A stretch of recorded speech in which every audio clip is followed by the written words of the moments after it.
Pozdravljeni. Po objavi strani FIE glede prekoračitve proračuna v sezoni 2021 se je kar nekaj navdušencev obrnilo name z preprostim vprašanjem: in kaj sedaj?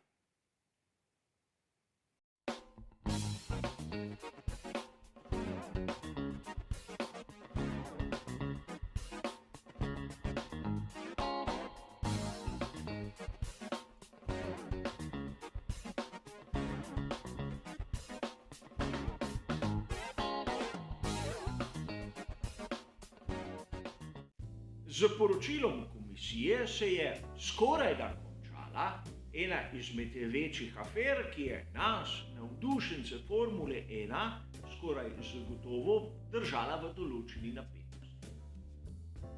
In končno smo lahko dobili uradno verzijo, kdo je v sezoni 2021 prekršil finančni pravilnik.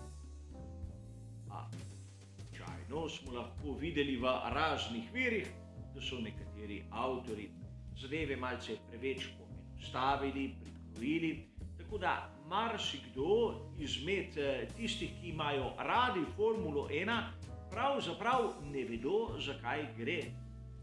Zakaj še danes ne vemo, ali bo Red Bull na primer diskvalificiran ali ne, kolikšna bo kazen. Na vse to bomo skušali dobiti odgovor v naslednjih minutah. Poleg tega bom skušal opisati na jasen način tudi, kaj se dogaja, kakšni so postopki in zakaj zadeve sedaj so prišle do konca. A začeti moramo s tistim, kar piše v samem poročilu. Lepo je bilo razvidno, da so za sezono 2021 dobili 3 ekipe v prekršku.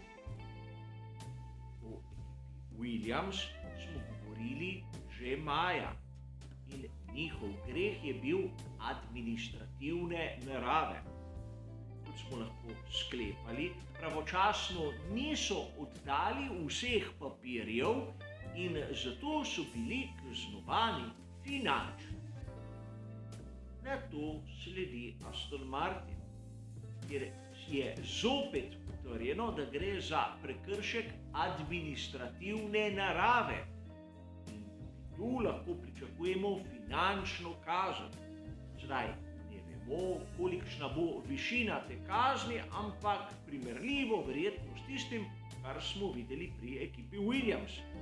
Vsaj tako si sam domišljam. Na koncu prihajamo do Red Bulla, kjer so zopet naredili administrativni prekršek. In to si je treba zapomniti. A poleg tega so prekoračili zgornjo mejo proračuna. In gre za tisti manjši prekršek, torej proračunsko mejo so prekoračili do 5%. In tudi to si velja zapomniti. Zakaj? V mnogih virih smo lahko brali interpretacije, da so pri Red Bullu prekoračili proračun za približno 7 milijonov 200 tisoč dolarjev.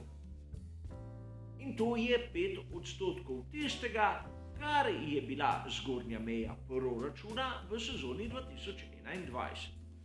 Ampak moramo biti natančni. Namreč ta manjši prekršek pravi, da tu spadajo ekipe, ki so proračun prekoračile do 5%. Je pa piše, da pri Red Bullu so bili na zgornji meji. Uradno, če malce poenostavim, so v tej kategoriji vsi tisti, ki so proračun prekoračili od dolarja, pa seveda do 7 milijonov 200 tisoč. Namreč zanimivo se je sedaj spraševati, kje je bila storjena ta napaka. Namreč po eni strani 7 milijonov 200 tisoč dolarjev ali zaokroženo 7 milijonov ni tako majhna vsota. Namreč, če 145 milijonov razdelimo nekako na pol, bomo takoj ugotovili, da polovica v proračunu ekipe Formule 1 predstavljajo stroški, polovico pa sam razvoj bolida. In 7 milijonov na 70 milijonov pomeni 10%, kar je ogromno. Po drugi strani ne smemo pozabiti, da gre za prekršek tudi administrativne narave. To moramo imeti v mislih, kajti če gledamo prvo reakcijo strani ekipe Red Bull, bomo takoj videli, da so začudeni, kajti še danes v tem trenutku so prepričani, da so oddali prave verodostojne podatke in da niso prekoračili proračuna.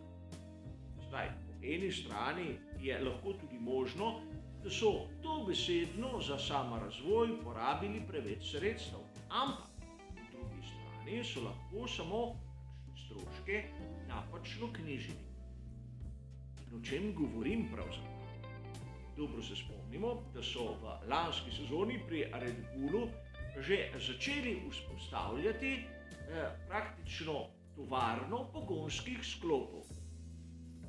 In seveda na vrat na nos so začeli novačiti kader. Ni nujno, da so jih na primer zaposlili na pravo podjetje, na Red Bull Powertrains. Mogoče so jih zaposlili tudi v tisto podjetje, ki služi kot bazen za ekipo Formule 1.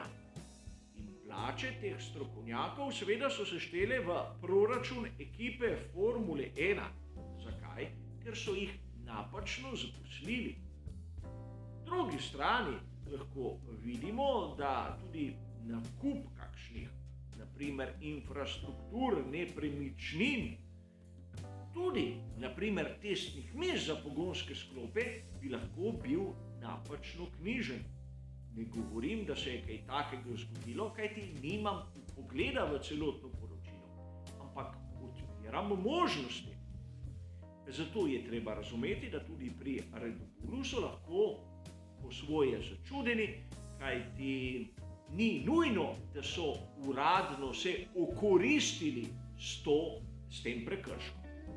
A po drugi strani moramo biti tudi konkretni. Spomnimo se, naprimer, kaj se je zgodilo letos. Koliko časa pričakujemo že tisto novo šasijo Red Bulla, ki naj bi bila homologirana in naj bi imela bistveno nižjo maso. Sedaj vprašanje za vas. Kolikor so pri Red Bullu razvili ta nov tip šasije, seveda so porabili za ta razvoj določeno količino denarja. Ampak če te šasije ne bodo uporabili na dirki za svetovno prvenstvo, se bo te stroške štelo v proračun ali ne. Namreč razvili so jo, ampak uporabljali ne. Zato imamo strokovnjake, ki pregledujejo te stroške in praktično ponovno knjižijo vse take zadeve, ki bi lahko bile sporne. Zato moramo razumeti, da ima vsak svojo interpretacijo tega, kako se te stroški knjižijo. In razumljivo je, da v bistvu lahko imamo takšno ali drugačno interpretacijo in takšen ali drugačen način preverjanja takih stroškov. In seveda tu se sedaj odpira cela pahljača možnih sankcij. Verjetno finančna sankcija bo tu neizbežna in mislim, da se s tem vsi strinjamo. A sedaj je vprašanje, bomo videli tudi kakšno športno sankcijo, kar se tiče ekipe Red Bulla. Namreč znano je, da na zadnji dirki v sezoni je Verstappen v bistvu postal svetovni prvak in ukolikor bi on dobil športno sankcijo, bi lahko to tudi pomenilo spremembo na vrhu same lestvice. Sam v to možnost ne verjamem. Namreč, kot sem že omenil v predhodnih prispevkih, kolikor je ekipa napravila napako, naj se ji odvzame konstruktorske točke, kolikor je napako napravil voznik, naj kaznujejo le njega. In kar se tiče odvzema konstruktorskih točk, se tu lahko spomnimo afere Spygate pri McLarenu sezona 2007 ali pa odvzem konstruktorskih točk takrat Racing Pointu, ko so uporabljali napačne zavorne košare, ki so jih kupili pri ekipi Mercedes. Takrat točk voznikov niso se dotaknili. A vrnimo se k tem, kako se bo zadeva rešila in zakaj še danes v bistvu ne vemo, kakšna je sankcija. Odgovor je precej preprost. Namreč, sedaj so strokovnjaki samo dobili napako. In zadeva je izjemno podobna tisti, ki jo vidimo naprimer pri tehničnem pregledu bolida. Tehnični delegati FIA pod vodstvom Joeja Bauerja pregledajo bolid in ugotovijo, ali je skladen ali ne. Vzemimo za primer, da ekipa zamenja pogonski sklop in to pomeni, da so jih porabili preveč.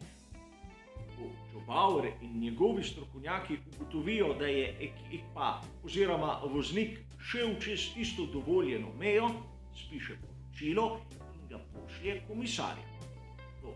Komisarji to vidijo, pač skladno s pravilnikom določijo sankcije. In sedaj smo komaj na tistem prvem koraku. Njen je bil prekršen. Sedaj v bistvu imamo dve možnosti, kako se bo lahko zadeva zaključila. Šlo bo lahko po eni strani do neke vrste sporazuma med Red Bullom in FIA.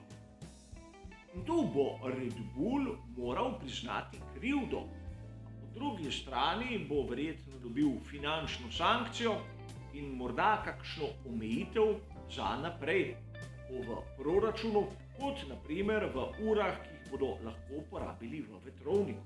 Po drugi strani bo lahko FIA sprožila proces. Na tem procesu bodo razsodniki, ki jih bo imenovala FIA in ekipe Formule 1, določili kazen za Red Bull. In tu seveda že poleg prej omenjene finančne kazni in seveda kazni za v bodoče, mogoče govoriti tudi o športni kazni, o odvzemu točk, tako pri voznikih kot pri ekipi in seveda celo prepovedi nastopa na dirkah ali prvenstvu. V tem primeru gre za manjši prekršek, tako da tiste najstrožje kazni verjetno ne bomo videli. A zanimivo je nekaj drugega. Tudi ekipe zahtevajo izjemno trdo roko, kajti gre pravzaprav za prvi primer takih prekrškov in treba je vzpostaviti red. A tu bi vas rad spomnil, pravzaprav, da najglasnejši pri teh zahtevah so pri skuderiji Ferrari.